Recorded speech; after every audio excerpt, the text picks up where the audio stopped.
mas o Flamengo, antes da viagem, estava tratando da sua renovação. Fez uma proposta financeira altíssima, os valores não foram divulgados, mas a proposta é em euros. E o PVC traz detalhes dessa proposta. Mas antes, a questão do euro, do câmbio da moeda. Mas antes do blog do PVC, não, tá aí o blog do PVC, perdão. Entenda como o Flamengo pode vencer o câmbio e a concorrência portuguesa para manter o Jorge Jesus. O euro está a 5,74. Está disparado, o euro, o dólar, enfim. E esse é o maior adversário. Eu nunca sei por que você que ganha em euro, Jader Rocha, você que recebe em euro, por que a proposta é em euro? O dia da mentira é amanhã, hein? O dia da mentira é amanhã, 1º de abril. Por que a proposta é em euro, sendo que o cara trabalha, o cidadão trabalha no Brasil? Bom, esse é o pulo do gato, né? Se aumenta o euro, por que isso é negociado em euro e não em reais? Eu nunca sei qual é a moeda vigente para o Jorge Jesus foi, e será sempre o euro. O euro. Não adianta. E não tem como ser diferente, Sereta. Se adequar a uma realidade diferente da dele não seria nada positivo. E o Flamengo não teria o Jorge Jesus se essa negociação tivesse sido feita com uma proposta em reais. Duvido que o Jorge Jesus aceitasse. E trouxe o valor dele, colocou o valor lá em cima da mesa, os dirigentes bancaram, vou pagar em euro, tá tudo certo. O mundo vinha até então numa normalidade, né? Ninguém imaginava que poderia ser acometido de um vírus tão potente que pudesse parar tudo, né, no planeta. E natural que agora, em função desse desembaralhar todo aí da economia, né, com os valores estratosféricos de dólar, de euro, de tudo quanto é moeda, mas enfim, especificamente do euro, é uma negociação que se complica. Então vai ter que ter muito jogo de cintura o Flamengo. E aquilo, né, Sereta? O interesse real. O Flamengo quer contar com o Jesus, isso é fato, isso é público. O Jorge Jesus, me parece, tem esse interesse também, né, de permanecer no Flamengo. Está numa situação bastante tranquila nesse sentido. Agora, vai precisar ceder, né? Vai precisar ceder. Aí é que está o grande ponto. Aquele ponto de interrogação. O que dessa charada? Quem vai ceder, como ceder e até quanto ceder? O Jesus fica mais caro para o Flamengo, então, nesse momento, por causa da questão do euro. O Landim, o Rodolfo Landim, presidente do Flamengo, deu há pouco uma entrevista para a Flá TV e ele falou sobre o tema. As informações já são de conhecimento público, né? A gente já vinha conversando há algum tempo, né? Teve essa paralisação em função aí do coronavírus. O Jesus voltou para Portugal. A gente deve estar voltando aí com o final do período de férias e a gente vai voltar a conversar. Eu acho que ele já declarou publicamente que tem vontade de continuar no Flamengo, que está feliz aqui. O Flamengo está feliz com... Se for isso. 3 milhões e 700 mil euros não chega a ser o dobro, né? Então, mas para acima, né? É muito dinheiro, hein, Rafa? De qualquer maneira, ele está mostrando, já mostrou que vale o quanto pesa, né? E aí é uma questão de negociação do Flamengo. De qualquer maneira, vai custar muito dinheiro para os cofres rubro-negros. Rafael Rezende, boa noite. Boa noite, Sereto, Jader, aos amigos em casa. É bem por aí, e o Flamengo acaba ficando numa situação um tanto desconfortável, exatamente porque tem no treinador a premissa de tudo que conquistou na última temporada, tem no treinador o grande comandante, né, do que é essa fase áurea, essa fase de sobra na turma no futebol brasileiro. Então é uma situação delicada para o Flamengo. Até onde esticar a corda para ter o treinador ainda dentro do barco nas próximas temporadas. E aí vem a questão da desvalorização da moeda, vem, claro, o Jorge Jesus jogando com o que é o seu mercado, se não nos grandes, né, nos gigantes europeus, pelo menos no mercado interno português, um retorno mesmo para qualquer um dos gigantes, até o Porto sendo ventilado, talvez um retorno ao Benfica, e podendo manter essa faixa salarial que ele tenta negociar com o Flamengo, sendo que lá não há desvalorização da moeda, né? Então, no meu caso, se eu fosse negociar num país com uma moeda diferente da minha, fatalmente eu faria o que o Jesus está fazendo, né? Uma segurança para que na desvalorização do real frente ao euro, ele não receba menos dinheiro por mês do que estaria acordado previamente, num primeiro momento, no momento da assinatura do contrato. É muito sensível, porque é muito dinheiro. E a gente imagina que não só o futebol, mas o mundo, pós-novo coronavírus, vai encarar uma nova realidade, né? Com menos dinheiro entrando, com mais políticas assistenciais do que com um esbanjamento, né? Com sobra de recursos para investimentos desse porte. O Flamengo sobrava nesse sentido também no futebol brasileiro. É possível que continue sobrando, mas não talvez num patamar para arcar com esses 7 milhões, se forem os números reais, né? Mas os 7 milhões de euros, que são realmente bem acima da realidade do futebol brasileiro para a manutenção do treinador.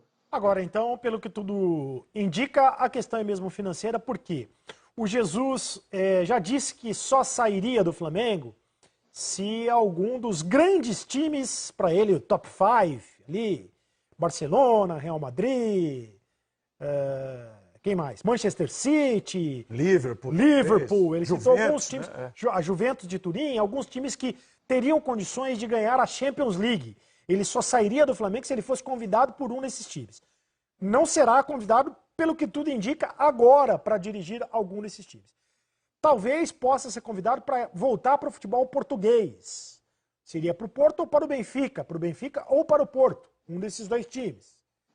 Mas também não há informações mais concretas de uma proposta do futebol português. Ele ficaria no Flamengo, mas depende agora da questão financeira. E é muito dinheiro, né? Não há dúvida. E assim, né, Cereto, Rafa, os amigos que estão acompanhando a gente, torcedores do Flamengo em especial, você imaginar o Jorge Jesus tendo uma proposta do Benfica ou do Porto nas mãos, não significa necessariamente algo vantajoso no sentido financeiro. O que pode pegar, o que pode bater, Porto ou Benfica dariam para o Jorge Jesus de algo diferente que ele ainda não teve por lá. Será que é de se imaginar um Porto e um Benfica se tornando rapidamente times competitivos a ponto de pensar em encarar de igual para igual esses que a gente citou há pouco?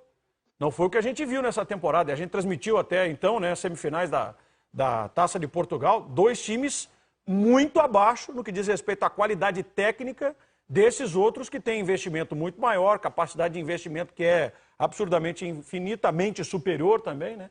Então não sei o que acrescentaria para o Jorge Jesus, esportivamente falando, uma possível volta a Portugal, seja para defender e comandar Benfica ou Porto. É bem por aí. Se a gente for imaginar que o Flamengo não atenda o que é a reivindicação salarial dele, o retorno a Portugal seria um retorno à zona de conforto, né? E com uma realidade financeira muito favorável. E aí seria compreensível. Mas se ele pesasse duas propostas semelhantes, uma de permanecer no futebol brasileiro, no Flamengo, com a possibilidade de bater todos os títulos, de retornar ao Mundial de Clubes, ou um retorno onde ele já conquistou o que poderia ser conquistado, e que hoje ainda tem um distanciamento ainda maior desses gigantes, né, dos clubes mundiais, como o Jader lembrou bem, é improvável assim, que tendo uma proposta interessante do Flamengo, ele pense em retornar a Portugal.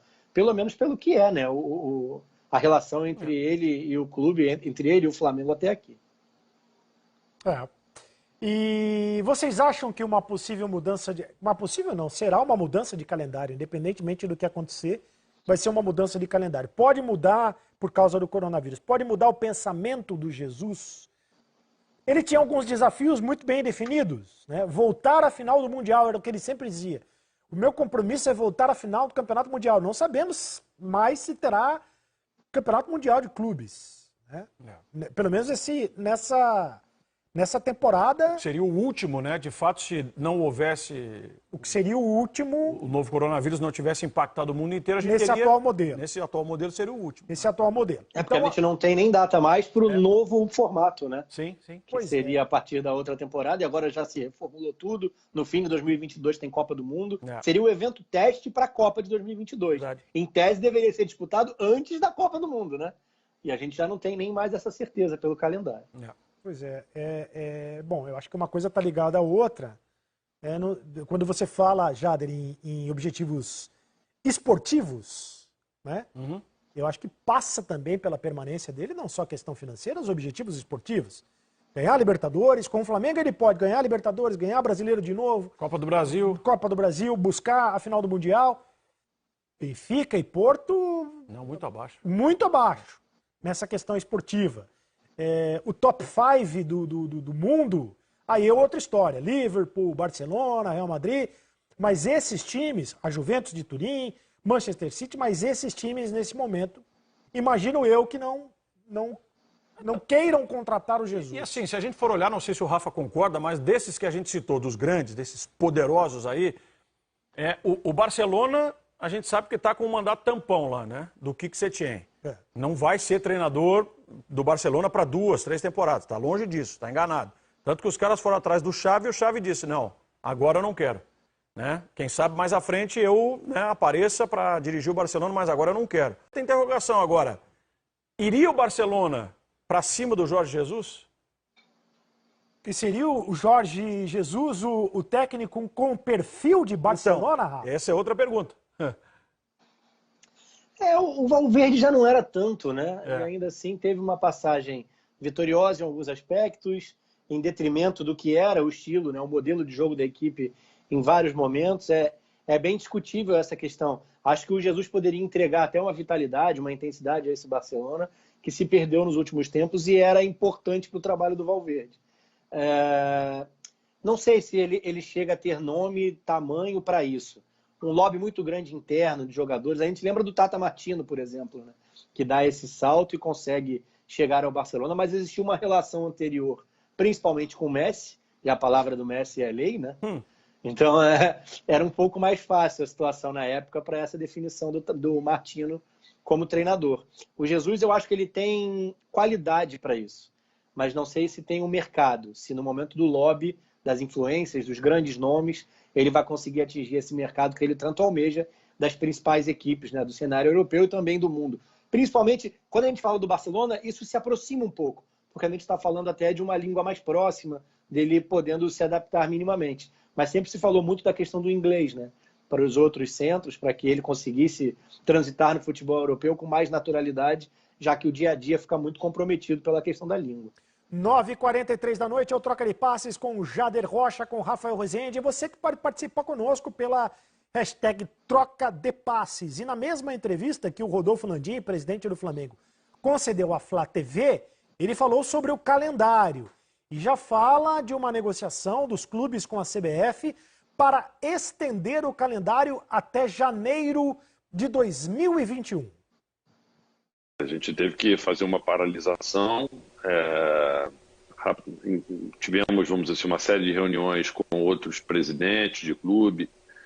Procuramos colocar esse aspecto do calendário como, vamos dizer assim, o principal ponto já a ser tratado.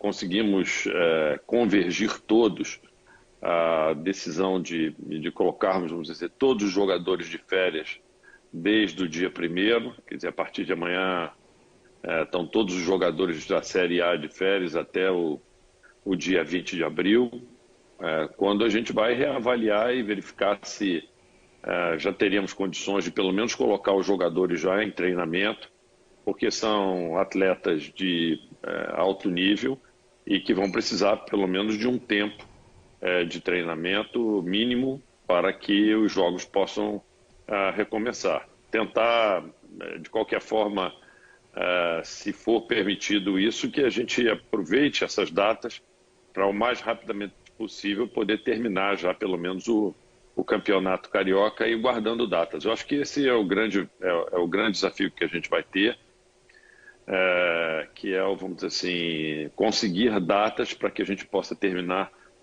todos os campeonatos até o final do ano. Já existe pelo menos um acordo dos clubes da Série A com a CBF, de que a prioridade é a gente estender e terminar os campeonatos pelo menos até o dia 31 de janeiro. Então essa informação que traz o Landim é uma informação importante, porque a gente vem trazendo todos os dias aqui a informação na mesma direção. Há o interesse dos clubes e essa conversa tem sido mediada pela CBF, em cumprir o calendário dos campeonatos estaduais, né, antes de começar o Campeonato Brasileiro. Bom, o que é fato, né, o que é certo, a partir de amanhã, 1º de abril, e não é mentira, é verdade, os clubes todos vão dar férias aos jogadores, as atividades, não se sabe pela questão do coronavírus, mas em tese até o dia 20 de abril, férias, e depois terão que ter um tempo para voltar a treinar, né? A condição física ideal, pelo menos, né? Então, em tese, antes de maio, não tem futebol no Brasil. Não tem. Deve ser um pouco depois, né? E aí... A pior das previsões, só te interrompendo, Cireto, Não, aponta o cenário, a pior das previsões, para uma volta às atividades aqui no dia 13 de junho. Isso vendo, lendo, ouvindo pessoas ligadas ao futebol, a questão de quem também tem a responsabilidade, né, com relação à saúde, né, de quem está por dentro aí da situação toda do coronavírus e que lida diretamente com essa questão. Então, diversas partes apontam, no pior dos cenários, vou reforçando, ali para a primeira quinzena de junho uma retomada.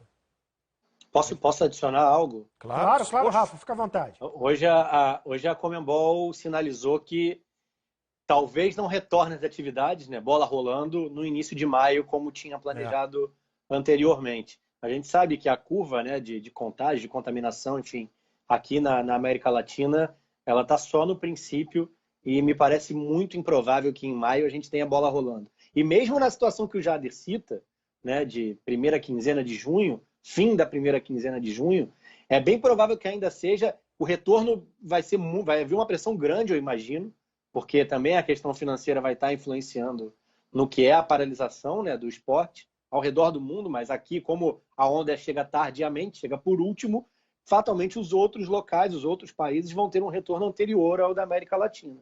E até por isso a pressão vai estar quase que insuportável. Mas é possível que a gente tenha um retorno, por exemplo, com portas fechadas, né?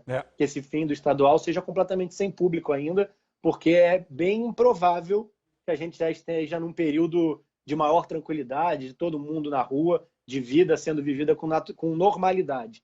Não parece ser essa a questão para maio, e talvez a gente consiga algum retorno numa situação mais tranquila já a partir de junho, como já disse.